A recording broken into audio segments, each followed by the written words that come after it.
Ikaw hindi po mo na-picture ng baril kasi nasabihan niya ako na hindi ako papaform na yun. Masabi ako maayos. Bastos Australiano siya. Bastos masyado. Sabihan mo ako, hindi mo ako papaform na yun. Let's not resort to this. Let's not resort to this.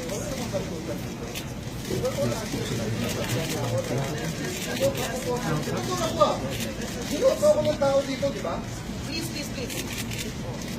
Let's not do this way. Ma'am, I will answer why I am a member of the Kasi ang problema, sasabihan niya ako ng kaya, hindi niya ako papaforma. Elected ako ng tao. Wala namang basuran.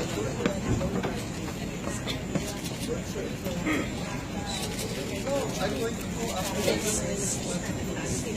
I'm not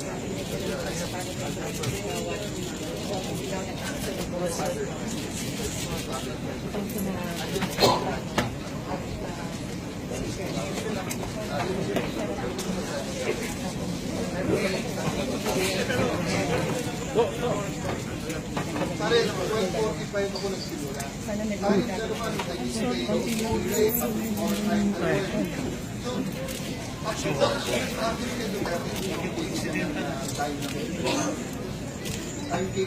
Lumabas na yan si Trillanes, bumalik lang.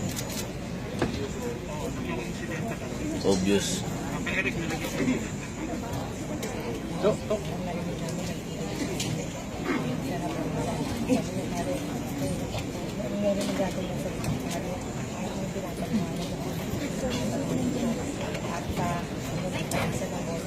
Hinaharang eh.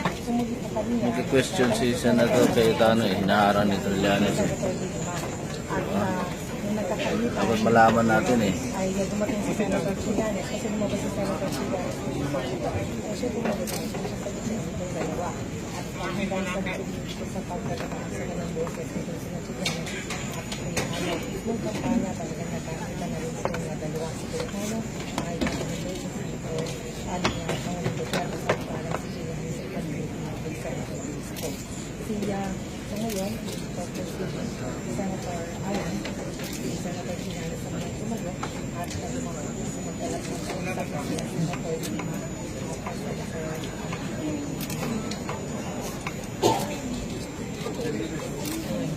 kanina sabi ni Trillanes kay Senator Madam Chair, can we wish complete? yan ang sabi ni Trillanes kay Senator si Senator Alan po kasi ay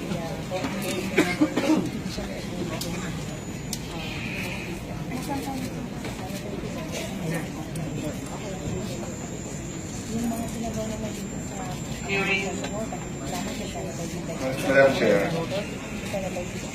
ang hinihingi ko lang naman po, huwag tayo magbastusan sa committee na po.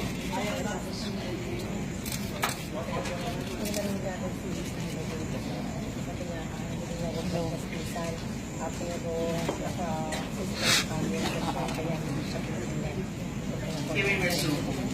Before we recognize again Senator Alan Peter, that's why I had to back in earlier, and I'm so sorry why I did that, is because in proceedings like this, witnesses like the one we have now find it really hard to appear in proceedings like this. Now he is being pressed to answer questions on a matter that he thinks he's sensitive about that because maisasabi niya kung sino yung mga tumulong sa kanya. Let me finish this. I'm the chair here. I'm the chair here. Just on a different matter, Madam Chair. I'm the chair here. Madam Chair, very respectfully, it's on a different matter, Madam Chair. Go ahead. Madam Chair, it's on a different matter. Madam Chair, may I just sit here and listen to you without being intimidated? Because my seatmate here is intimidating me. You can trust. Madam Chair, I am trying to ask questions. He told me here, hindi kita papoporma yan. And then he tells me here, nabuboba pangarap mo, you are defending evil, etc. So, Madam Chair, Wow. I'm trying to get to the bottom of this at kung totoo sinasabi. tatabihan niyo ako na ikra-trash talk ako. Siguro naman bilang isang senador, I never did that to any of my colleagues. And I consider him a friend. So it's just a point of order, Madam Chair. I can move. Can you make sure he doesn't follow me? I will listen to you. If it takes you 2 hours, Madam Chair, you are the chair, I will follow. But I just wanted to explain bakit mali yung premise niya kanina. Because I gave a privileged speech.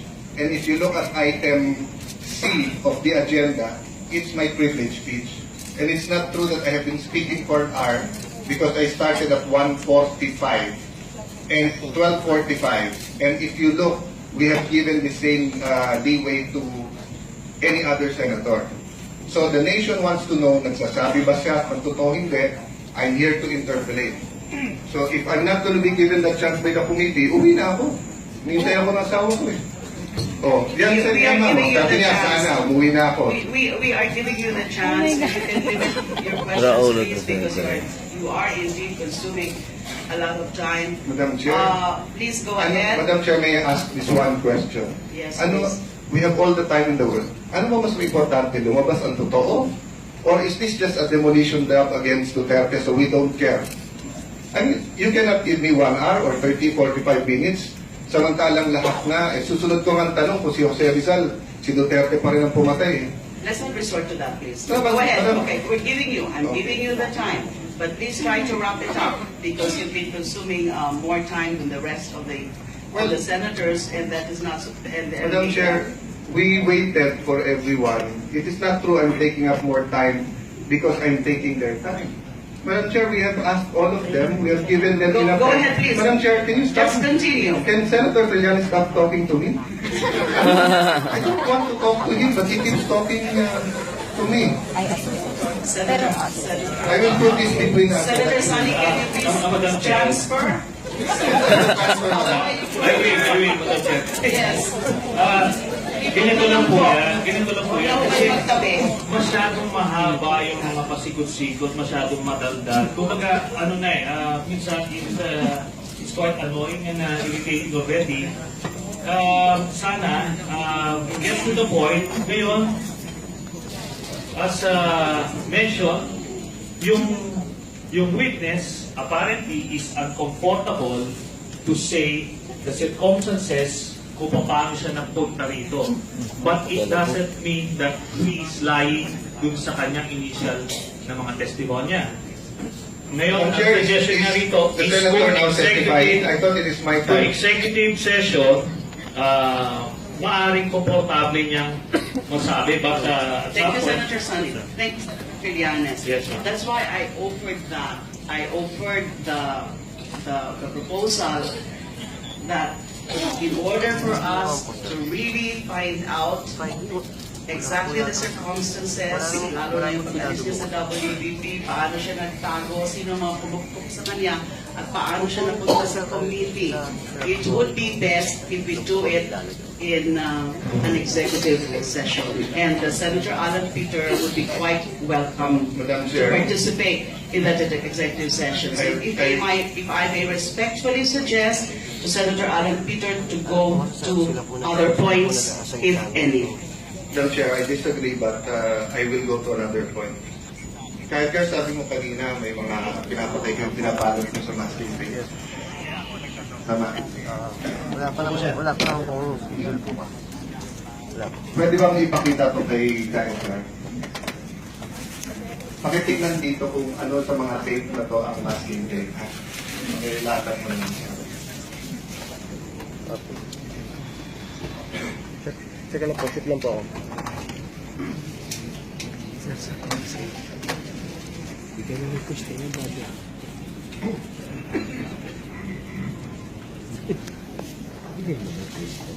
For the record, Madam Chair, dun sa mga hindi nakita, those are different kinds of tape, no? So sigurado ka ba kaya na masking tape ang ginagamit niyo? Pakigamit ang mic, sir. Opo, sir. So alin dyan ang masking tape? Katulad ng alin dyan ang ginagamit?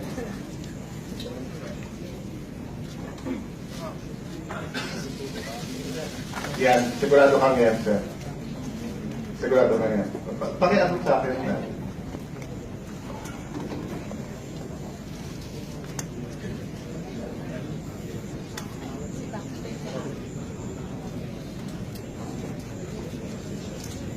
tinuro mo,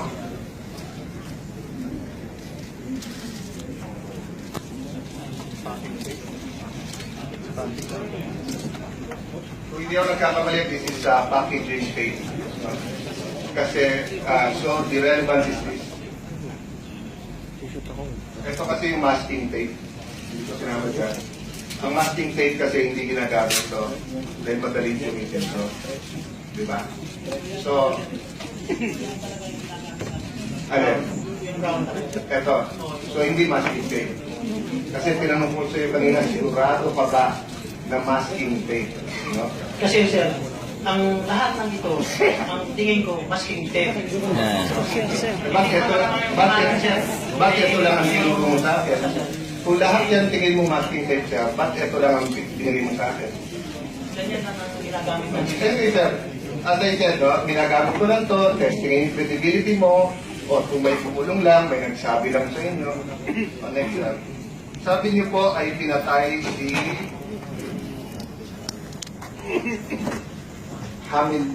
Hamisola.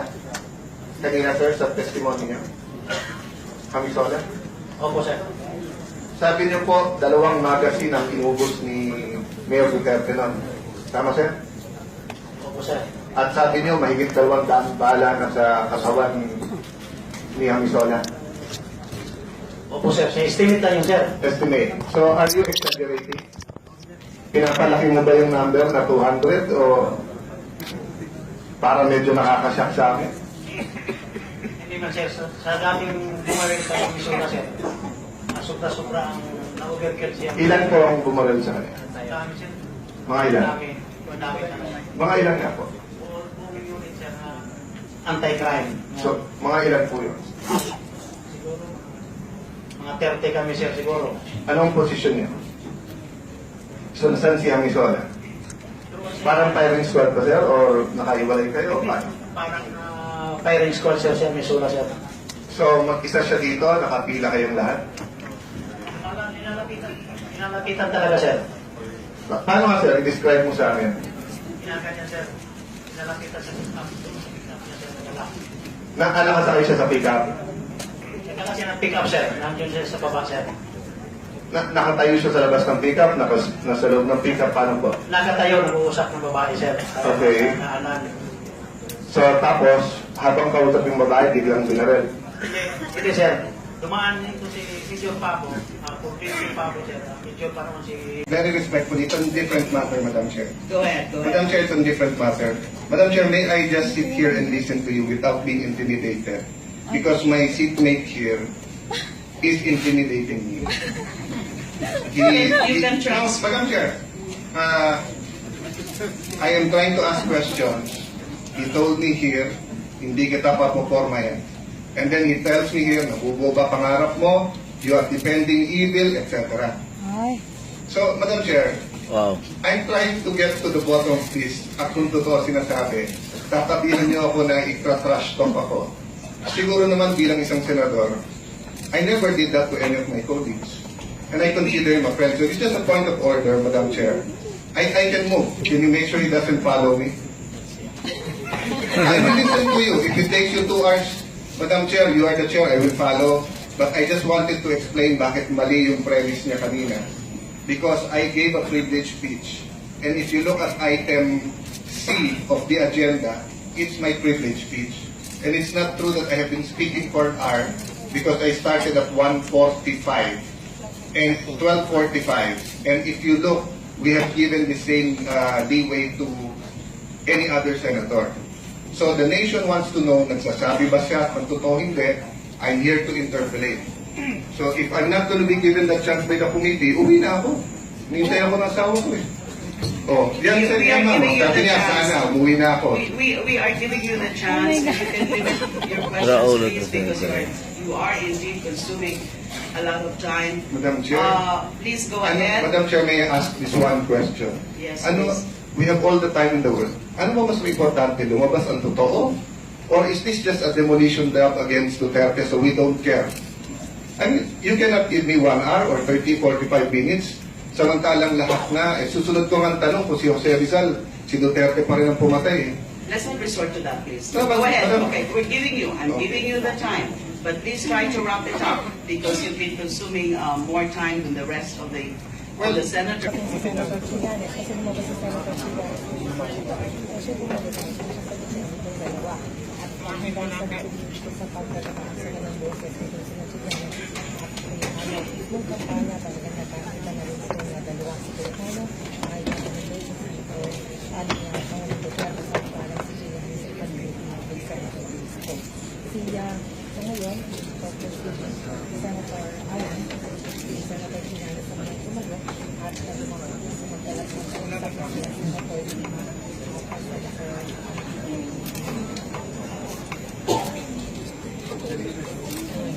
kanina sabi ni Trillanes kay Senator Madam Chair, can we resume, please? Yan ang sabi ni Trillanes kay Senator. Si Senator Alan po kasi ay hindi siya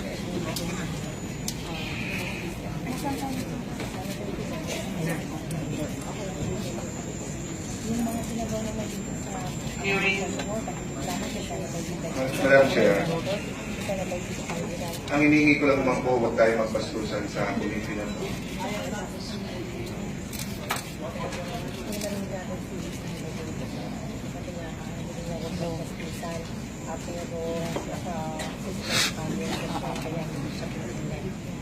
Hearing resumed.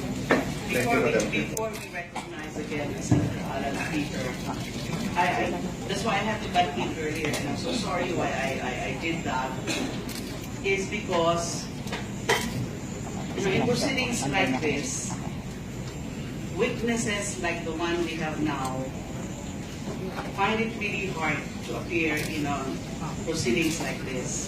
Now he is being pressed to answer questions on a matter that he thinks he's sensitive about that because maisasabi Madam niya Chair, kung sino I will- yung mga Madam Chair. tumulong sa kanya. Madam Chair, Let me understand finish, that. please. Madam I'm the Chair, chair let here. me point of order. I'm the chair here. Madam Chair, just on a different matter, Madam Chair. I'm the Madam chair here. Madam Chair, Wala pa akong quorum. Diesel po ba?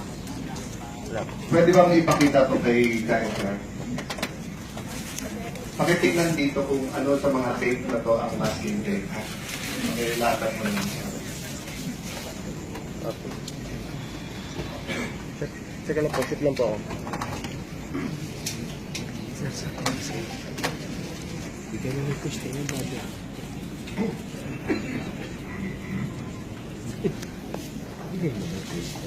For the record, Madam Chair, dun sa mga hindi nakita, those are different kinds of tape, no? So sigurado ka ba, Edgar, na masking tape ang ginagamit niyo? Pakigamit ang mic, sir. Opo, sir. So alin dyan ang masking tape? Katulad ng alin dyan ang ginagamit?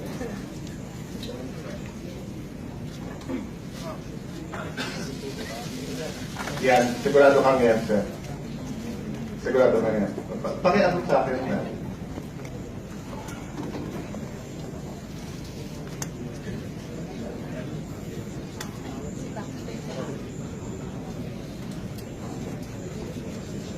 Sir, ang tinuro mo,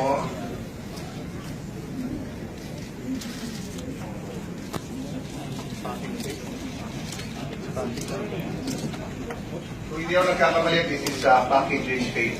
No? Kasi, so the relevant is this. Ito kasi yung masking tape. Hindi ko sinama dyan. Ang masking tape kasi hindi ginagamit ito. Dahil madaling gamitin ito. Diba? So, alin? Ito. So, hindi masking tape.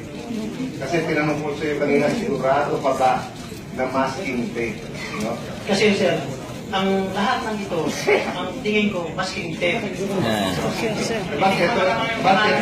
Bakit ito lang ang tinuro mo sa akin? Kung lahat yan tingin mo masking tape siya, bakit ito lang ang pinili mo sa akin? Ganyan lang ang ginagamit natin. Siyempre, sir, as I said, no, ginagamit ko lang to, testing yung credibility mo.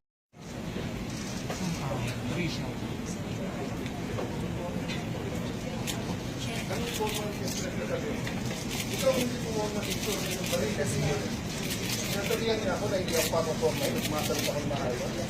Ganito na ba? Bastos Australianos eh. Paano naman? Bastos masyado. Sabihan mo ako. Sabihan mo ako hindi mo ako papaporma dito. Sasabihan na naman ako. Let's not resort to this.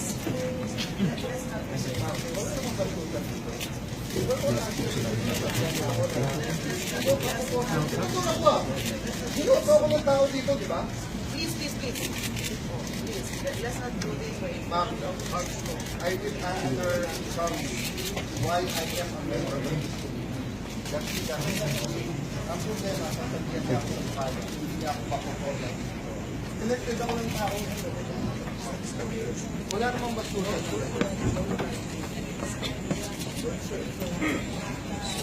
No, I'm going to go after this.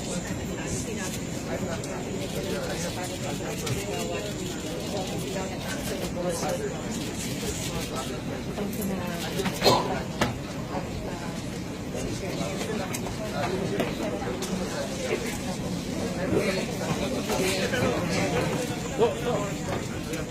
Pare, 12:45 ako nagsimula. Sana may Kahit bumita. ano man, nag-isip kayo, late, or time, so,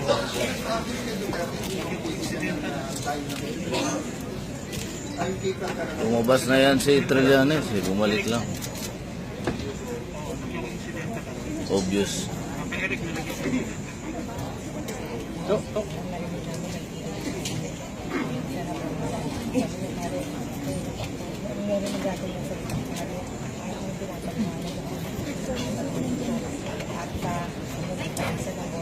Hinaharang eh.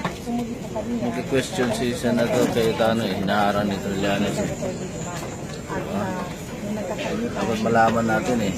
First, and that is not. Madam Chair, we waited for everyone. It is not true I'm taking up more time because I'm taking their time. Madam Chair, we have asked all of them. We have given them enough Go time. ahead, please. Madam Chair, can you stop? Just continue. Can Senator Trillanes stop talking to me? I don't want to talk to him, but he keeps talking to me. Senator, I will put this between us. Senator Sonny, can you please transfer? I will, Madam Chair. Yes. Ganito lang po yan. Kasi Magtabi. masyadong mahaba yung mga pasikot-sikot, masyadong madaldal. Kumbaga, ano na eh, minsan it's quite annoying and irritating already. Sana, get to the point. Ngayon, as mentioned, yung witness apparently is uncomfortable to say the circumstances kung paano siya nagpunta rito. But it doesn't mean that he is lying dun sa kanyang initial na mga testimonya. Ngayon, ang Chair, suggestion niya rito the is Senator kung now testifying. I thought it is my to time. executive session, maaring komportable niyang masabi. But at Thank you, some point, Senator Sonny. Thank you, Trillanes. Yes, ma'am. That's why I offered that. I offered the proposal that in order for us to really find out exactly the circumstances, lalo na yung pag-alis niya sa WBP, paano siya nagtago, sino mga pumukpok sa kanya, at paano siya napunta sa committee. It would be best if we do it in an executive session. And Senator Alan Peter would be quite welcome Madam to Chair. participate in that executive session. So if I may respectfully suggest to Senator Alan Peter to go to other points, if any. Madam Chair, I disagree, but I will go to another point. Kahit sabi mo kanina, may mga pinapatay kang pinapalot mo sa mass campaign. Tama. Wala pa naman.